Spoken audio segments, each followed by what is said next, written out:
the river was so beautiful. It was beautiful. That's where the elders used to come there and,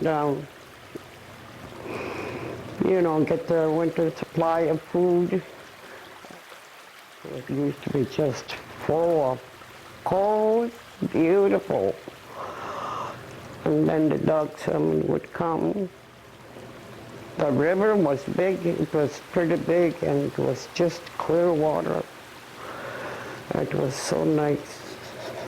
And I never went back there for a long time. I heard it's just ruined. It's not the same as it was when my elders used to live there.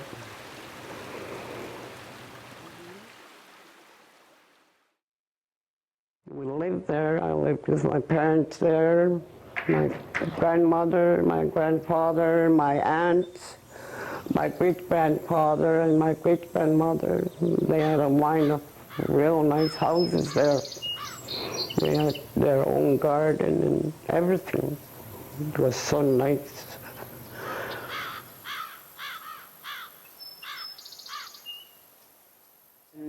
Those are the people that lived up there and lived off the land, lived off the water, lived off the forest, the berries, and that was their territory. That's where they made their living, their livelihood, because they lived right there. There really was not a need to be going to the store. Everything they had was right there from the land. And they lived there for months, and quite often they were iced in, frozen in the winter months. I don't know if the winters have changed now, but I remember my grandmother talking about how they used to pull their canoes over the ice to get to way far out. As far as the narrows, that little narrows there? It was total ice, very, very thick ice, and they couldn't get out of the head up the inlet. So they would pull the boat down, ride it on the ice, push it over the ice, until they got to almost at the narrows. The whole bay area was totally ice. So they would get out there and then get out up where they were staying up there.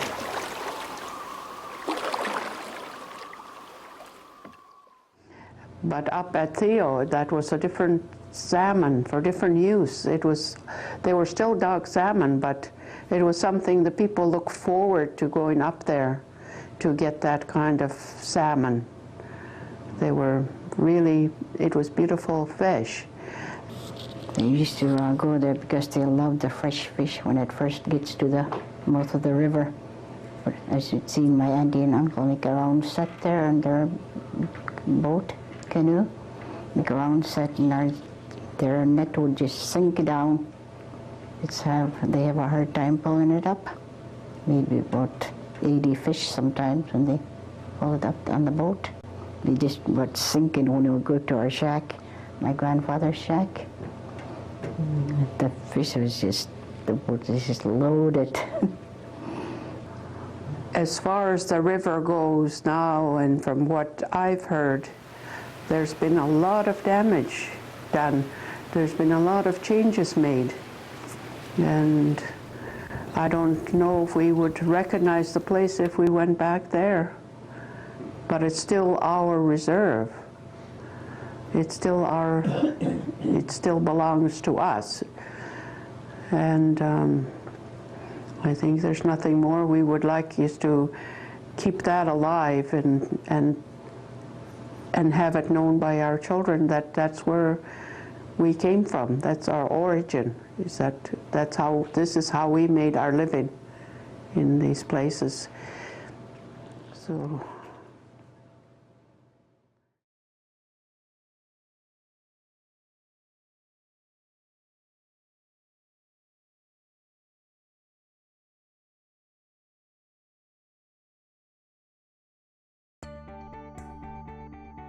The Theodosia River Watershed is a 140 square kilometer coastal watershed located 30 kilometers north of Powell River. Sliammon people have lived in the watershed for thousands of years, and the river once provided an important village site due to the abundance of salmon, fresh water, and other natural resources. In the more recent history, land and water use has affected the Theodosia watershed in several ways. Forest harvesting and water diversion have altered the landscape and the hydrology of the river. Over 52% of the watershed has been logged at least once, and many areas have been logged twice. In the past, most of the forests on the river's floodplain were harvested, resulting in channel widening and general channel instability. Much of this area has recovered considerably since logging took place several decades ago. However, very recently, logging has occurred right up to the river channel. These types of intense forestry practices have the potential to harm salmon habitat. In the 1950s, a dam structure was built in order to divert water from the Theodosia River into Olson Lake and then onward to Powell Lake to create hydroelectricity. This water extraction has substantially reduced stream flow within the river and has affected the hydrology of the lower Theodosia River and the salmon within it.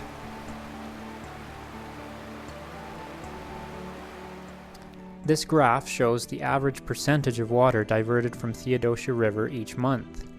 The dark portion remains in the river, while the white portion is exported to Powell Lake. Depending on the month, about 40 to 70% of the water from the upper Theodosia River is extracted. Downstream from the diversion, the hydrograph is affected dramatically. The black line shows the current average monthly stream flow, and the gray line shows what the average stream flow would be if no diversion existed. The Theodosia provides spawning and rearing habitat to several thousand salmon each year. Most of them are chum or coho, although other species use the watershed as well. Salmon runs over the past 50 years are substantially diminished from historical levels. This collapse is likely due to several factors, including factors that affect fish during their time in the ocean. However, diminished water levels due to the diversion, as well as forestry practices of the past, are partly responsible. The Theodosia Stewardship Roundtable Group is working to restore fish stocks and to facilitate sustainable management of land and water in the watershed. The roundtable is comprised of First Nations, forest industry, hydroelectric industry, conservation, and government stakeholders, with the shared vision of a healthy and biodiverse watershed, sustainable fish and wildlife populations, and a healthy ecosystem. In order to realize this vision, the participants at the table are interested in incorporating the potential impacts of climate change into recovery strategy planning.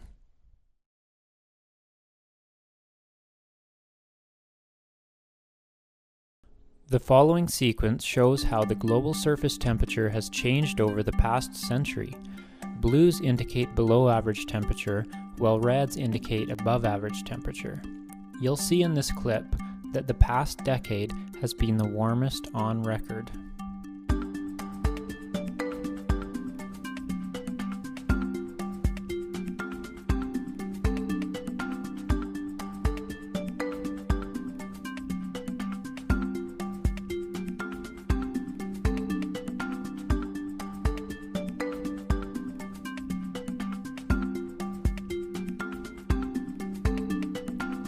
So, the climate is changing, and it will continue to change more rapidly in the next century. Exactly how much depends on our global CO2 output now and in the future, so it is impossible to predict changes exactly. Scientists use computer models to project what will happen given high, medium, and low CO2 outputs to calculate a range of possible climate outcomes. Although the amount of change in the future is uncertain, all models agree that our climate is changing in a significant way. In the Powell River region, average temperatures are expected to rise by about 2 to 4 degrees Celsius over the next century. Although a few degrees may not seem like much, we should expect that day-to-day weather will be much less predictable than it has been in the past, and we will see heat waves much more frequently. Precipitation will also change dramatically. We'll see wetter winters and drier summers. By the 2050s, the average summer temperature will be up to 3 degrees warmer, while precipitation will be 25% less on average. So, we'll see much drier, hotter summers. During the winter, overall precipitation will increase slightly, but snowfall will decrease substantially, so more precipitation will fall as rain instead of snow. Also, there will be more frequent large storms. Overall, we'll see wetter, stormier winters. Let's look at how this will affect the Theodosia watershed. This map shows snowfall averaged over the period 1961 to 1990. You can see high snowfall values of blue near the top of the watershed in high elevation areas, and lower values of red near the mouth of the watershed. By the 2020s, snowfall will decrease substantially.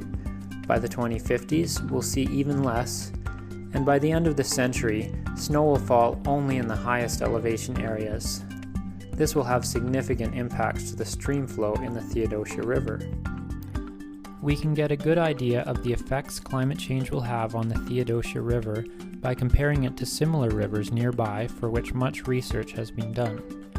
The effects of climate change on the Campbell River on Vancouver Island has been studied extensively, and it has a very similar hydrologic regime to the Theodosia River. That is, it has peak flows in the winter due to rainstorms, peak flows in the late spring due to snowmelt, and low flows during the dry summer, just like the Theodosia. Here we see projected changes to Campbell River's monthly stream flow by the 2050s. The shaded area is the range given by different models based on whether we lower our global CO2 emissions in the future or increase them. We're looking at average monthly stream flow over a 20-year period, from 2040 to 2060. So looking at even the most extreme scenario, shown as the red line, we'll experience months that are better than this and months that are worse than this in the future. We'll see increased winter peak flows as all the precipitation that used to fall as snow will be falling as rain. Then, less snow in the mountains means decreased and/or earlier peak flows in the spring. And then we'll see even lower flows during the warmer, drier summers. This graph shows expected changes as a percentage of historical averages. So the black line is the historical average, and the shaded pink area shows the range of expected change by the 2050s. We can expect similar percentage of change for the Theodosia. Let's take a look at how things are expected to change throughout the seasons. During the early fall, we may see up to 60% less water in the stream. This may result in the early run of chum salmon at Theodosia being forced to wait in the Theodosia Inlet, where they are more vulnerable to prey. During the winter, we'll see a lot more water in the stream than in the past. Large storms that in the past fell as snow in the mountains will instead fall as rain, resulting in large floods and up to a 140% increase in average stream flow. In fact, it is predicted that in a watershed like Theodosia, very large floods that in the past happened only once in 100 years are projected to occur as frequently as once every 10 years or so by the end of the century. Furthermore, the magnitude of what is referred to as a 1 in 100 year flood is expected to double in size by the end of the century. This increase in flood frequency and magnitude could result in the destruction of habitat and in salmon egg scour and burial. In the summer, we won't have to worry about floods at all. In fact, the lack of snowmelt and generally hotter temperatures and less summer rainfall will result in dramatic decreases in summer stream flow. We could see as much as an 85% decrease in stream flow during the summer drought. This will result in warmer water and a loss of habitat for young cohos as entire reaches of the stream dry up. As we have seen, salmon will be affected at many stages along their life cycle. In the fall, lower stream flows will affect spawners, resulting in reduced habitat for early run chum and possibly coho as well. This will result in a reduced number of successfully spawning fish. In the winter, increased flood magnitude and frequency will result in egg scour and burial and a lower egg-to-fry survival. During the spring, we'll also see lower flow volumes. This could result in impacts to chum fry as they migrate to and feed in the Theodosia estuary. Finally, during the summertime, when the stream becomes warmer and lower in flow volume, the amount of suitable habitat for coho fry will decrease dramatically, resulting in lower fry to smolt survival. Although there will be impacts to salmon populations, there are things that can be done to manage the watershed in a way that will make it more likely for species and ecosystems to thrive. It is likely that chum salmon will have a better chance of adapting to new conditions than coho salmon because they will not be affected by increased summer temperatures and decreased summer low flows. Also, chum salmon are generally larger than cohos and tend to dig deeper redds or nests for their eggs, making them less susceptible to impacts from floods. Furthermore, if managed effectively, the Olsen Lake diversion may have the potential to help mitigate some of the effects of climate change. During times of peak flows, diverting water into Olsen Lake may actually prevent floods from damaging fish habitat downstream. Healthy rivers need occasional large floods to maintain habitat diversity in river channels, so the increased frequency of floods may create as much new habitat as it destroys if the Olsen Lake diversion takes the edge off during extreme floods. The amount of forest that is harvested each year must also be managed effectively to prevent harm to the river. If too much of the watershed is logged at once, even more flooding will occur than is expected with climate change, and that may tip the scales from a healthy balance of channel-maintaining floods to overly destructive and damaging floods. It is recommended that forest companies and the Ministry of Forests work together with the Roundtable to develop sustainable targets of forest harvest at the watershed scale, coordinated between all logging companies involved.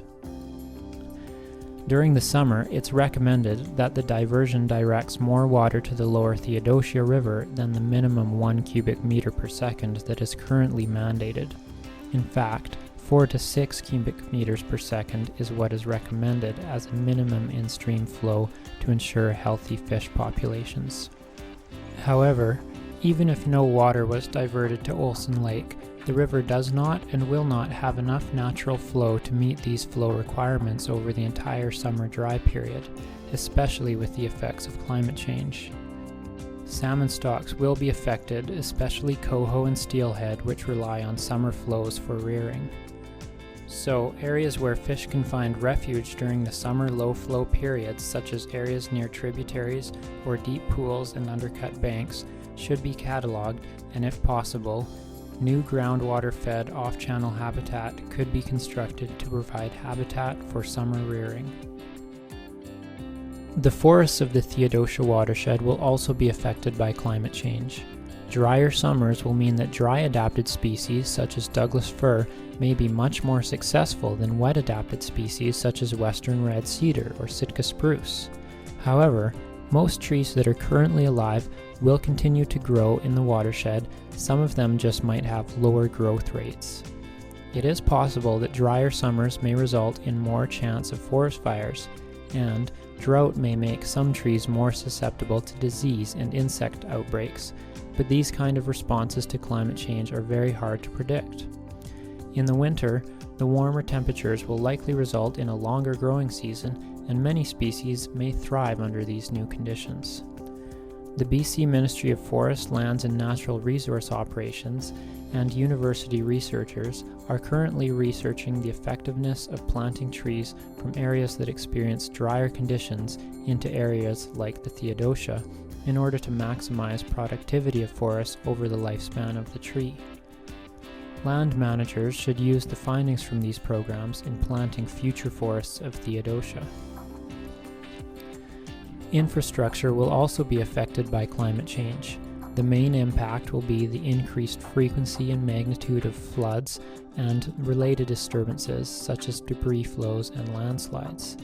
Forest road culverts will likely fail more frequently if they have been sized for the 100-year flood of the past, which, as we have seen, will be much larger in the future. Future settlements in the Theodosia will require careful planning and will require working with a professional geoscientist in order to avoid areas of flood and landslide risk. However, with careful planning, there's no reason why Theodosia cannot provide a seasonal or year-round home in the future.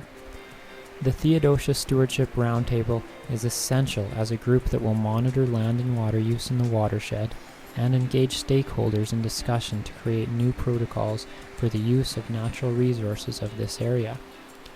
For more detailed information on the effects of climate change and strategies to maintain watershed resilience, please consult the Theodosia River Watershed Climate Change Impacts and Adaptations Study.